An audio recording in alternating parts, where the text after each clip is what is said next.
Lajme, aktualitet, argëtim, horoskop, telenovela, showbiz, të gjitha në Metropol. Puthi Luizin në buzë, habit aktori i vinte goja erë. Gjatë premierës së filmit Loja e fundit të Luiz Zellit, aktori Eglein Laknori ka zbuluar disa detaje nga prapaskenat e xhirimeve, duke u ndalur te një moment i veçantë mes tyre.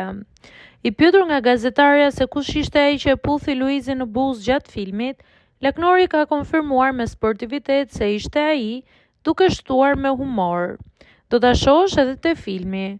Puthja që kam unë në rol është një gjë normale e atij karakteri, ka shpjeguar ai, ndërsa është pyetur nëse ishte eksperiencë e sikletshme, ai është përgjigjur pa ngurim. Mbante herë të mirë, ishte i puthshëm.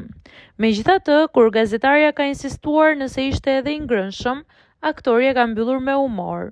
Nuk e provova deri aty, deri tek puthja shkova, shprehet ai.